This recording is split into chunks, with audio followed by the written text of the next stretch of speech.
Ton விலாகோட போவேன்னு நினச்சியா? மாட்டேன். உன்னை டார்ச்சர் பண்ணிக்கிட்டே இருப்பேன். இன்றைக்கி நம்ம என்ன பார்க்க போகிறோன்னா, யூடியூப்லேயே யாரும் பண்ணாத ஒரு விஷயம், புது கண்டென்ட், ரீல்ஸ் ரியாக்ஷன்.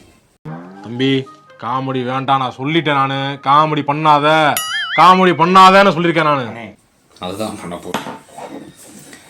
இந்த ரீல்ஸ் ரியாக்ஷன் எப்படி இருக்குன்னு பார்த்தீங்கன்னா, ஒரு நஸ்டாலஜிக் ஃபீல் வரும்ல. அது நஸ்டாலஜிக்கா தெரில, கரெக்ட் பண்ணிப்போம். அந்த மாதிரி சின்ன வயசில் இருக்கும் நினைவுகளை தூண்டுற மாதிரியான விஷயங்களை தான் கொண்டு வந்திருக்கேன். ஒரு 6 ரீல்ஸு, ஒரு ஸ்க்ரீன்ஷாட்டு ஆல்ரெடி எடுத்து வச்சுட்டேன். புதுசாலாம் பார்க்க மாட்டேன். கண்டென்ட் முக்கியம் பிகில்.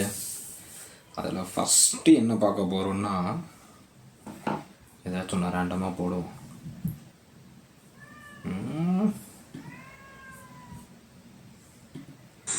அப்புறம் ஊரெல்லாம் என்ன பொட்டக்குமார் கூப்பிடுறா? மூஞ்சில காய் துப்பானுங்க. எனக்கு ஒரு ரெஸ்பெக்ட் இல்லை. என்ன இது? அப்போ இருந்தே, சின்ன வயசுலேருந்தே இந்த லேபிள்ன்றது அவ்வளோ ஒரு அற்புதமான விஷயம். இதெல்லாம் அவட செம்ம மாற்றம் என்ன தெரியுமா? ஸ்கூல் படிக்கிறப்ப ஷூ தருவாங்கள்ல, ஸ்கூலில் ஷூ தருவாங்க. போயிட்டு அது என்ன சைஸுன்னு பார்க்குறத விட அதுக்குள்ளார லேபிள் இருக்கான்னு ஒரு கேங் தேடும். நானும் ஒருத்தன். அப்படியே உட்காந்து லேபிளாக இருக்கான்னு தேடிக்கிட்டே இருப்பேன். ஆனால் சில டைமில் கிடைக்காது. அது எப்படின்னா, ஒரு 8th மேலே இருந்தே எந்த ஷூலையும் லேபிள் வர்றதில்ல. ஏன் வரலாம்ல, நல்லா தானே இருந்துச்சு. நானும் என் ஃப்ரெண்ட்ஸெல்லாம் அடிச்சுப்போம். எனக்கு வரல, என் ஃப்ரெண்டுக்கு வந்துடுச்சுன்னா ஒரு மாதிரி பொறாமையாக இருக்கும். ஷிட், அதிலே அன்லக்கி பர்சன்றான் நான். அதுவும் இல்லாமல் ஏன்னே தெரியாது, இந்த பசங்களுக்கெல்லாம், சில பசங்களுக்கு பிங்க் கலர் பிடிக்காது. கேட்டால் அது கேர்ள்ஸ் கலருன்னு வானுங்க. அப்படியா? எனக்கு தெரியாது. ஆனால் எனக்குமே பிங்க் கலர் பிடிக்காது. அடுத்த ரீல்ஸை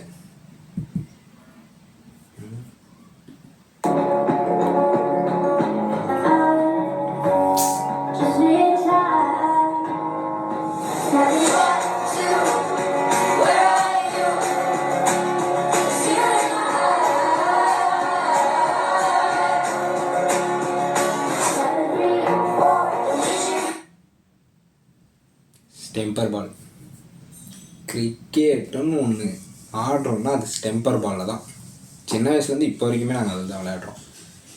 என்ன ஒரு பிரச்சனை, இந்த ஸ்ட்ரீட்லலாம் விளையாடும்போது டிச்சில் விழுந்துடும். எவன் அடித்தானோ அவன் தான் போய் எடுக்கணும். ஆனால் பல டைமு, ஏன்னா நமக்கு அவ்வளோ ஆடவும் வராது, பேசாமல் சும்மா உட்காடுறாங்க, கேட்கவும் மாட்டோம். டிச்சில் விழுந்து அதை எடுத்து, இன்னொன்று, ஆனால் அடி விழுந்தான்னு வச்சுக்குவோம், அந்த பாலில் பங்கமாக விழும். மூஞ்சில் இங்கே அடிபட்டுருக்கு வேறு. இங்கே கேட்ச் பிடிக்கிறப்ப கையெல்லாம் அப்படியே செவேண்டாயிடும். நிறைய மெமரிஸ் இருக்குல்ல ஸ்டெம்பர் பாலில். பக்கத்து வீட்டு ஆன்ட்டி ஜன்னல் உடைக்கிறது, அடிச்சுட்டு ஓடிடுறது தான் அப்படியே கண்ணுக்கு தெரியாமல். ஹாப்பியாக அந்த ஆன்ட்டி கண்டுபிடிச்சிடும். அடுத்த நாள் விளையாட விடாது. என்னடா இது?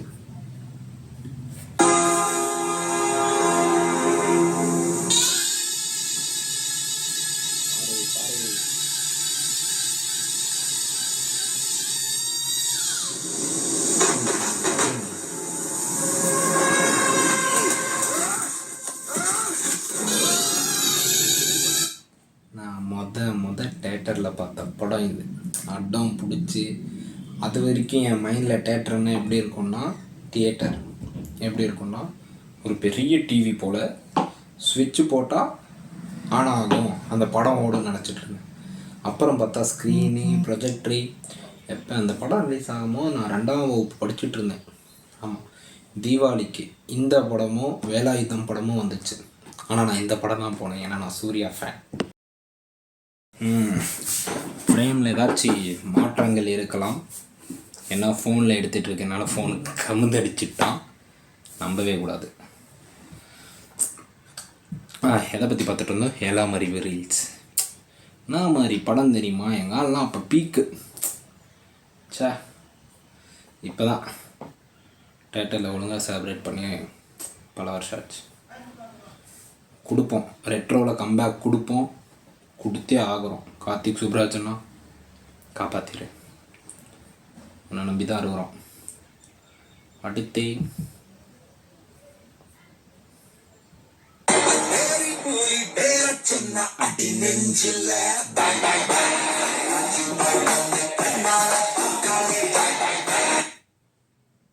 என்னது இது? கோல்டோட எக்ஸ்பென்சிவ் தெரியுமா?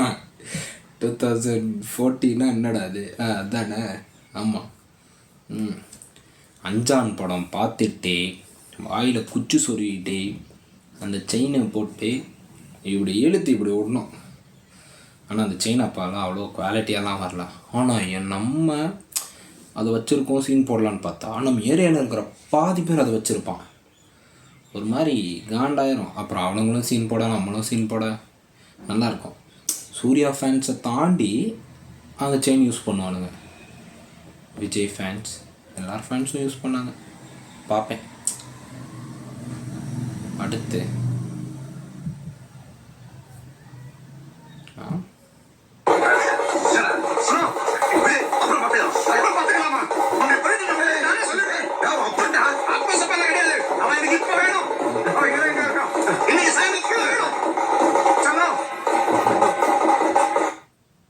கரெக்டு.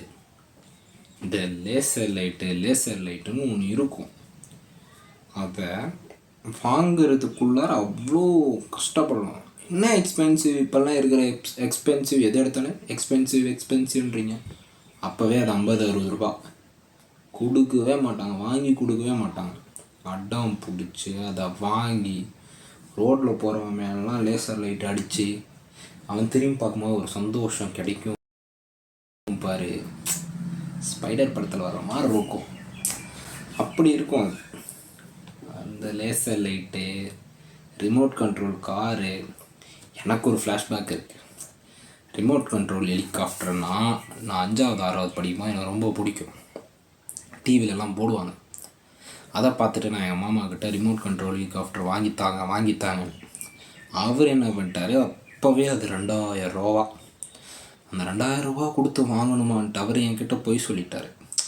மச்சான் கொரியர் போட்டேன், வந்துடுச்சு, வந்துடும், இன்னும் ஒரு 2 நாள்.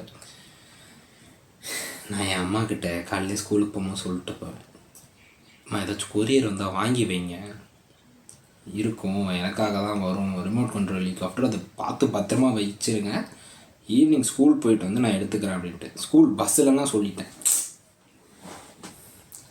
பஸ்ஸில் எல்லாருக்கிட்டையும் சொல்லியாச்சு, ரிமோட் கண்ட்ரோல் ஹெலிகாப்டர் வருதுடா, நான் வாங்குறேன்னா. அப்படியே இமேஜினேஷன்லேயே நான் என் ஊரே ஒரு ரவுண்ட் அடிச்சிட்டேன். ரிமோட் கண்ட்ரோல் ஹெலிகாப்டர் இவ்வளோ டிஸ்டன்ஸில் தான் பறக்கணும், இங்கே தான் போகணும், நம்ம அது கூடவே சுற்றணும் அப்படின்ட்டு. ஸ்டில்னா எனக்கு அந்த ரிமோட் கண்ட்ரோல் ஹெலிகாப்டர் கிடைக்கலடா. சிக்கிட்டான் முழுக்கு பாய சிக்கிட்டான், ரொம்ப நேரம் நிற்கிறாங்க. ஒரு நாள் வாங்குவேன், இதே யூடியூப் சேனல் மூலியமாக வாங்குவேன். சார் போதும் நண்பர்களே, ஃபன்னான கண்டென்ட் வரலான்னு பார்த்தா இப்படி ஆயிடுச்சு நிலமா.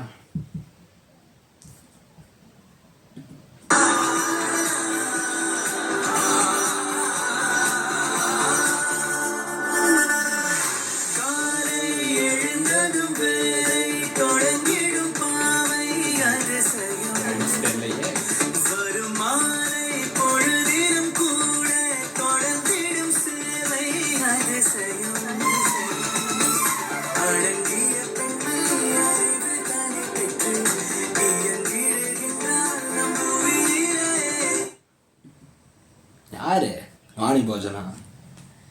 சத்யா பிரகாஷோட ஆள். தெய்வ மகள் சீரியலு செம்மையான சீரியலு. அந்த சீரியலுக்கு எவ்வளோ ஃபேன் பேஸ் தெரியுமா? அத்தனை பேர் இருப்பானுங்க. சூப்பராக இருக்குல்ல. பிரகாஷ், சத்யா, அவங்க அண்ணி கேரக்டர் தான் வெடப்பேன். என்ன அண்ணியாரே அப்படின்னுவாப்ல. சாமியாக இருக்கும். அப்போல்லாம் எத்தனை சீரியல், தெய்வ மகள், தங்கம், அதுக்கப்புறம் வம்சம், நாகஸ்வரம், மெட்டி ஒளி, 3 முடிச்சு, உறவே உயிரே, ஆஃபீஸு, அதுக்கப்புறம் ஒன்று இனிய இருமலர்கள் தான் பாலிமரில் ஃபஸ்ட்டு போட்டுருவான். ஆனால் அதுக்கப்புறம் தான் ஜீ தமிழ் அதை வாங்கி புதுசாக இனிய இருமகள்கள்னு சொல்லி ஒன்று விடுவான். அப்படி இருக்கும். இன்னும் இந்த தங்கம் சீரியலில் ஒரு கொடுமை இருக்கும். ஒரு சீரியலில் ஒரு 2 பேர் ட்வின்ஸாக இருந்து பார்த்துருப்பீங்க, 3 பேர் ட்வின்ஸாக இருந்து பார்த்துருப்பீங்க.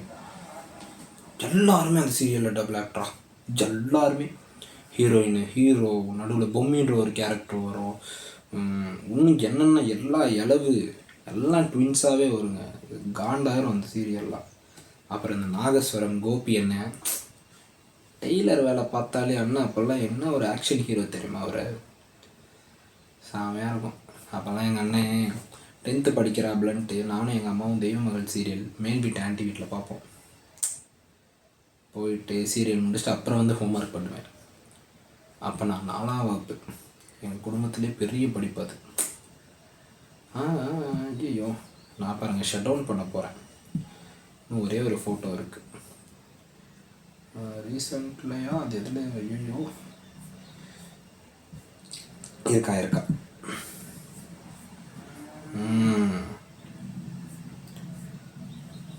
படிக்கவே மாட்டோம், அப்படியே பேசிட்டு கல் ஃப்ரெண்டு மேலே தூக்கி போட்டுட்டு விளையாடிட்டு இருப்போம். Sweet memories. கண்டிப்பாக கூப்பிட்டு போயிடுவான் கிரவுண்டுக்கு. ஏதாச்சும் ஒரு நல்ல சப்ஜெக்ட் மேம் தான் இந்த மாதிரிலாம் கூப்பிட்டு போவாங்க. போயிட்டு கிரவுண்டில் உட்காந்துட்டு ஆப்போசிட்டில் இந்த சைடு எல்லாம் நம்மளை சுற்றி நம்மளை ஃப்ரெண்ட்ஸ் தான். கல் தூக்கி போடுறது, சட்டைக்குள்ளார கல் போட்டுறது, அதெல்லாம் செம்மையாக இருக்கும். பேசிக்கிட்டே இருக்கும் குசுன்னு. மேம் அப்படியே இங்கே ஒரு ரவுண்ட் அப்படி போயிட்டு வந்துக்கிட்டு இருக்கோம். அப்பயும் ஜாலியாக பேசுறது. இன்னும் இந்த பிடி பீரியடெல்லாம் வந்துச்சுன்னா அதோட கூடணும். அதே கிரவுண்டில் கல் பொறுக்க விட்ருவாங்க தெரியுமா. எத்தனை வாட்டி கல் பொறுக்கிருக்கிறேன் நானும் என் ஃப்ரெண்ட்ஸெல்லாம். அதுதான் வேலை. பிடி பீரியடெல்லாம் போடா கல் பொறுக்குங்க, அப்புறம் விளையாடலான்னுவாங்க. எப்படி 45 நிமிஷம் 30 நிமிஷம் கல் பொறுக்கிறத விட்டு மீறி 15 நிமிஷத்தில் என்ன சார் பண்ணுறது? ஏன் சார் மனசாட்சியெல்லாம் நடந்துக்கிறீங்கன்னா அந்த பிடி வகைகளும் இப்படி தான். நான் வீடியோ எடுக்கும்போது தான் இப்படிலாம் வருவீங்க. அவ்வளோதான், எல்லாம் முடிஞ்சு போதும். இந்த வீடியோவை ஒரு 15 நிமிஷத்துக்கு நான் எடிட் பண்ணிப்பேன். அந்தளவுக்கு என்கிட்ட திறமை இருக்குது. பஞ்சாயத்து முடிஞ்சு எல்லாம் கிளம்புங்க. நெக்ஸ்ட்டு வீடியோ இதே மாதிரி போடலான் இருக்கேன். ஆனால் இந்த வீடியோவில் அவ்வளோ கண்டென்ட் இல்லைன்ற மாதிரி எனக்கு தோணுது. நான் நல்லா பேசலை அவ்வளோ. பட் நெக்ஸ்ட் வீடியோவில் ஃபுல்லாக பேசுவோம். ஜாக்கி சான் பற்றி பேசுவோம், பென்டனை பற்றி பேசுவோம், பவர் ரேஞ்சர்ஸ் பற்றி. சரக்கு வை குமார், சரக்கு வச்சுருக்க நீ வை. அடுத்து வா பார்த்துப்போம், சிறப்பாக பண்ணிடுவோம். டாட்டா.